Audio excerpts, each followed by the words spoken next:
Did you hear about this series? No? Well, it's out now.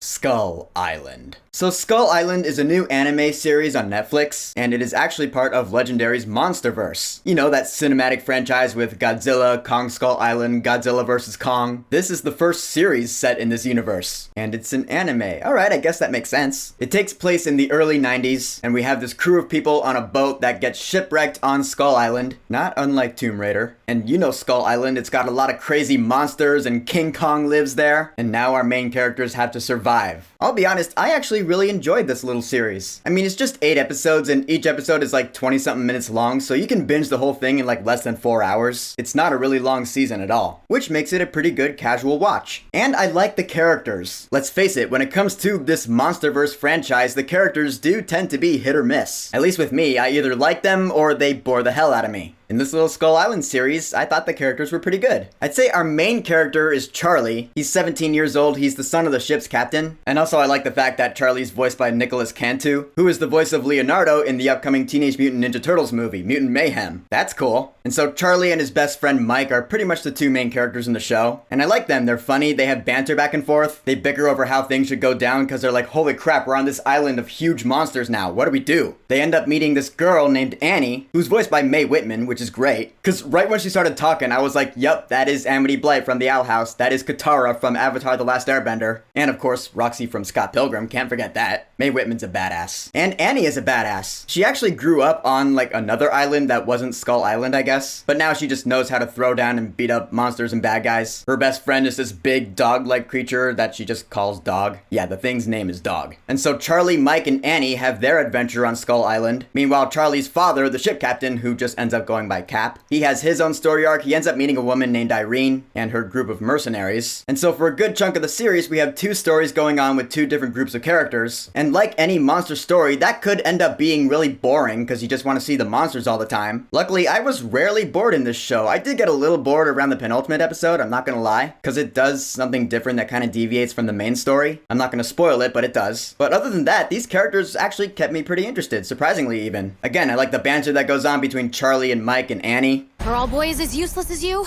Yeah, pretty much. The way they all kind of jab at each other, I'm like, alright, they're actually interesting people. Unlike Aaron Taylor Johnson and Godzilla. And also unlike Vera Farmiga and Godzilla King of the Monsters, where I was like, that is just bad dialogue. I didn't think any of the dialogue was particularly bad in this show. So I do gotta commend the writers on that. I mean, the story, yeah, it is a little cliche, for sure. It's about a ship crew that ends up shipwrecked on an island full of monsters. We've seen that before, sure. It's like Tomb Raider meets Kong Skull Island, essentially. But that doesn't sound like a bad mix in my head. In fact, it makes for a pretty good mix. As for the animation, though, I mean, it's alright. It doesn't look bad at all, but you know, considering other animated things I've seen this year and recently, where I've been like, holy crap, I've never seen animation like this before. This is pretty much your standard 2D animation. It's not like Pacific Rim the Black where it's like 3D 2D anime. No, this is 2D. Again, it's not like it's poorly animated or anything. It looks fine, it's just not groundbreaking. And that also kind of affects the big monsters on the island, you know? I mean, the monster designs themselves, they look alright, they look cool. I feel like they would look a lot cooler in live action, because right now what I'm doing is I'm watching a show where cartoon monsters are fighting each other, like an old-fashioned Saturday morning cartoon. Which again, is not necessarily a bad thing, it just doesn't feel as grand as the live action movies do, like Godzilla vs. Kong, where the fights are just awesome. And yeah, we do have King Kong in this series, but it actually does take its time introducing him to the story, which I will say I appreciate. I mean, we do see Kong a couple of times in the beginning, sure, but really when it comes to big King Kong action scenes, we don't really get a lot of those until the end, which is fine. Because, you know, that is classic MonsterVerse, Godzilla, Kong, whatever monster movie fashion. We get teased throughout the movie and then we get the big monster throwdown at the end. This series holds to that tradition, which is cool, because we have other Skull Island monsters to keep us entertained in the meantime. And there are a couple of tie-ins to the MonsterVerse. I mean, the organization Monarch is never mentioned, neither is like Apex, but Hollow Earth is mentioned once, just so you know this is the same franchise, which I appreciate as well. And I even like how this season ends. Again, I'm not gonna spoil it, but the way it decided to end, I was like, alright, so that's where you're gonna end the season? Okay, bring on season 2, I guess. Here's hoping they make a season 2, cause I really enjoyed this season. And the music in this series was even good. I mean, it's nothing special. You've heard music like this a million times before and other things, but it's not boring music either. It fit really well with the vibe of the show. So in the end, shorter review for a shorter series, Skull Island is nothing groundbreaking. You've seen stuff like this a lot, but for being the first series set in Legendary's Monsterverse, it ain't half bad. I really like the characters, I like the dialogue. The story is pretty good, if not just a little cliche. Just the animation felt a little underwhelming compared to other animated stuff I've seen recently, and the score was nothing special either, but still not bad. I'd say if you're a fan of the Monsterverse or monster stuff in general, give the show a shot. I don't think you'll be disappointed. If for nothing else, watch it so it'll get numbers enough to make a season 2. For my sake, because I want to see it. So Skull Island, have you watched it yet?